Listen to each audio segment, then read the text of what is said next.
It's a one-day build challenge! The sky's awake, and I am reluctantly awake. I am not a morning person like Anna, but I am excited because today I am challenging myself to build her travel costume from Frozen 1 in a day, in 24 hours.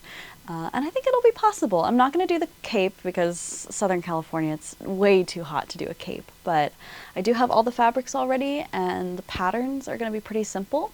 If you want to sew along with me, I am using my Best Day bodice, which you can buy on my website and print at home to sew along with me. So yeah, with that, let's fix this mug and get to sewing. Alright, we're starting off with this lace. This is actually going to be a trim along her vest. And this was actually from my Belle dress, so we love a recycling moment, and I think it'll bring nice texture and a little bit of royal bling into the bodice. Next, I have these embroidered trims in magenta and dark green. I'm going to use these on the bodice center front emblem, as well as for along the skirt. I don't feel like embroidering all those emblems on her skirt, and I don't care about keeping true to the original source material, so we're going to make it easy and original by using these and splicing them together. And then this trim is going to go along the bottom edge of the skirt to imitate the scallops, because I don't feel like sewing a bunch of scallops. Then I have this dark velour velvet material that I wanted to use for a personal corset, but I will use it for a costume. Maybe there will be enough left over to do both. And that'll be for the bodice. And then for the undershirt, I have this embroidered cotton. I think having a subtly embroidered undershirt just brings so much depth to the costume, and I'm keeping the color palette more subdued than it actually is in the movie because I think that makes it look more realistic, and having all these textures in there just gives it a more dimensional look. And then for the base of the skirt, I have this faux wool suiting, and yeah, it's got a very subtle like weave look to it that I think will be really pretty. So with that, let's jump into doing the skirt. I started by laying out my fabric on the fold and trying to cut a full circle skirt. I love throwing as much fabric into my skirts as possible, but for some reason, circle skirts just, my brain evaporates every time I try to cut a new one. And I even made a template that you'll see here so that I can remember how to do it, but yeah, I don't know what happened. It came out a half circle skirt and my brain just did not compute. So I did a half circle skirt when really I wanted a full, so I just cut that out really loosely, and I did make the waist bigger than my actual waist so that I would have some adjustability of sizing. And I made the skirt around 28 inches long so that it would kind of hit mid-shin, and then once I put the lace on, that'll be a little bit longer as well. Now for the waistband, what I did is I took this wide elastic and I measured the height of it and doubled that and then added some seam allowance. And then for the length of the waistband, I did my waist plus a couple inches, or whatever the circumference of your skirt is.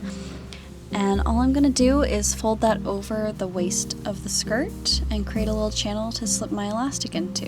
So here you can see this is the waistband that we're looking at.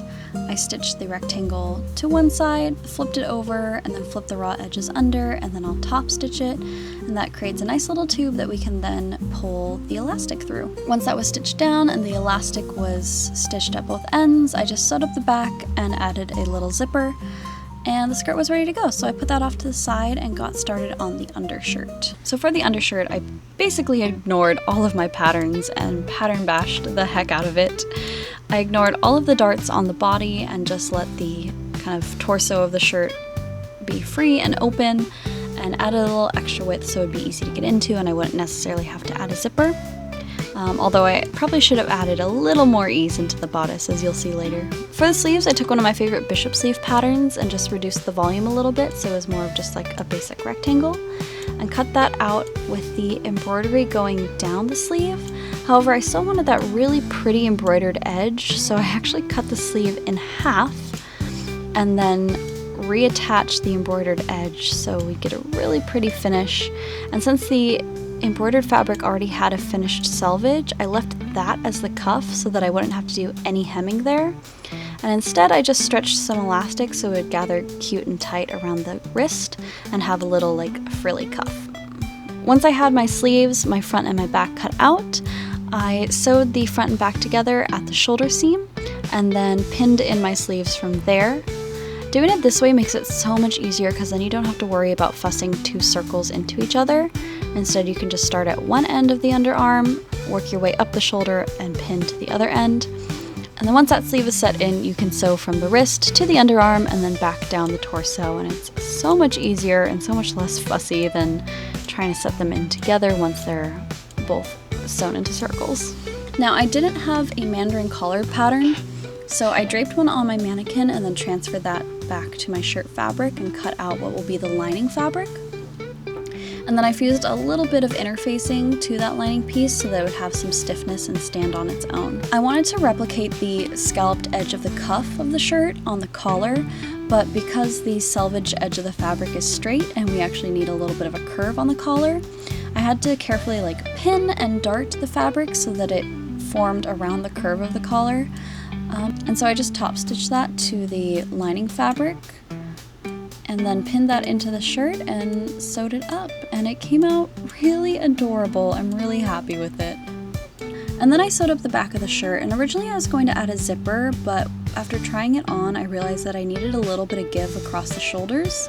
So what I did instead is I folded back the raw edges and top stitched them down, and then just did a little elastic loop and a button so that the back had a little give. It definitely could have been better, but it works for trying to make a costume in one day. It was at this point that I got to try on the shirt one more time and see if everything was going to work. And I was still having a little bit of tension issues across the chest, but it wasn't too bad. So I was pretty chuffed, and I love the little lacy collar and all the little embroidered fabric details. I think it just works so well for a character that's supposed to be royal. So I was very happy with that. And in true Anna fashion, as I was taking off the top, I realized that I had chocolate on my face and on my shirt. So the spirit of Anna was definitely with me in this project.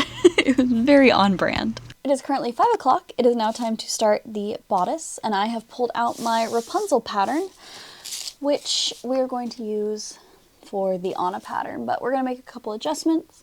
I'm going to lower the arm side just so I have a little more range of movement, and since it's like a vest, it should be a little higher up on the shoulder. And all I'm going to do is remove the seam allowance here on the center front and turn it into a cut on fold piece. So not too difficult, and I'm actually going to do all of that after cutting it out of my fabric. So with that, let's jump into it and see if we can get this done.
And it's mostly done.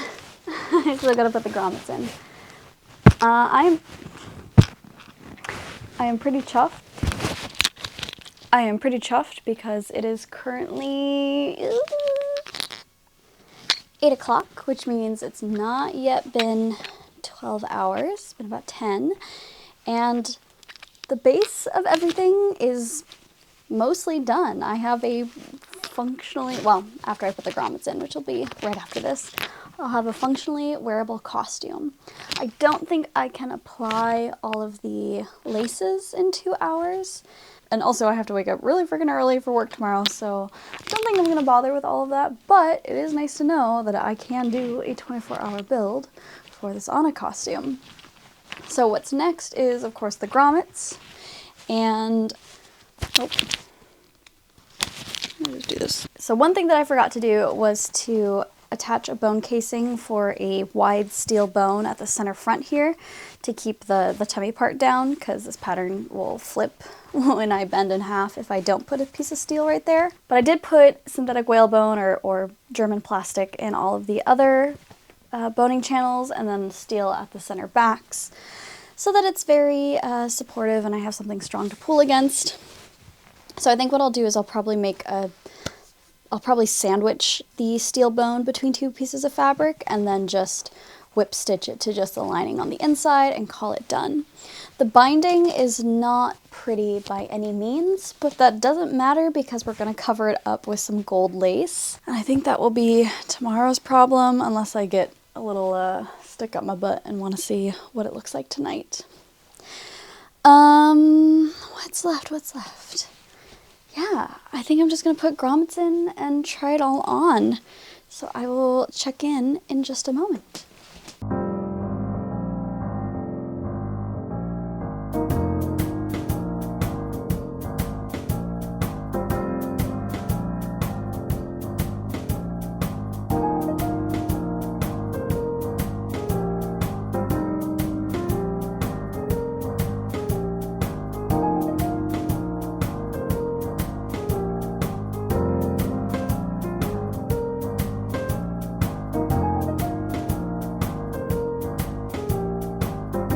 Time to try everything on and make sure that it's good enough for me to put lacing on tomorrow. So, close your eyes.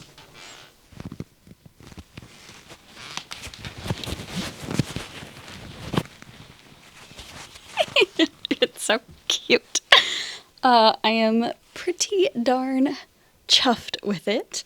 I think the only thing is I will probably actually just make the shoulder kind of a block by adding more width right here, because I think that's what's inhibiting the movement, since I took in the sleeve and like folded it in such a way. I think it removes some width around the bicep.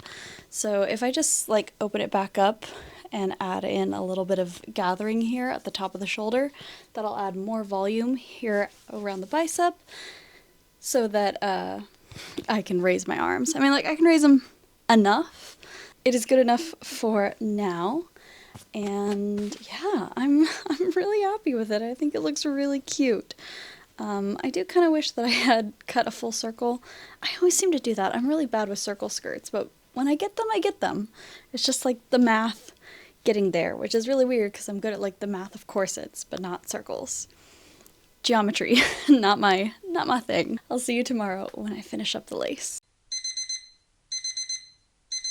After leaving the skirt on the dress form, the bias of the skirt had stretched a little bit, which means we need to re-hem the skirt so that it is nice and level.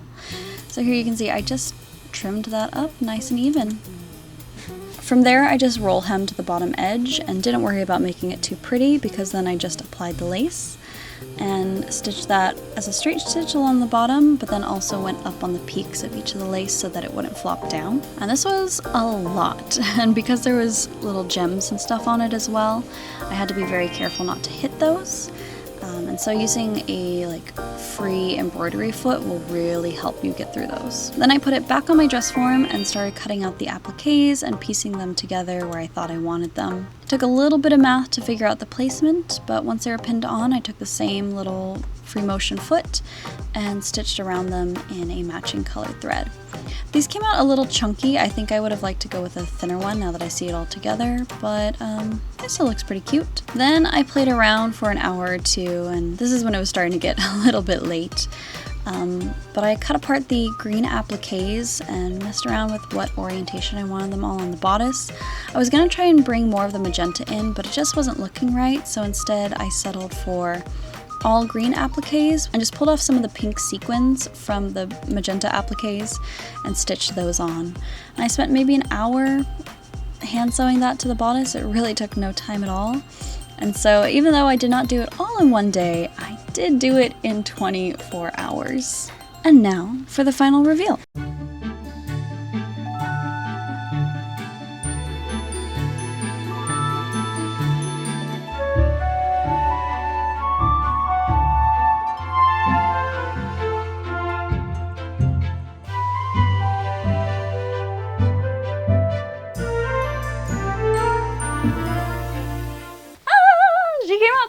good! I can't believe I was able to make that in 24 hours. If you made it to the end of this video, thank you so much for watching, and if you enjoyed this one, you might enjoy this video or this video, so check it out.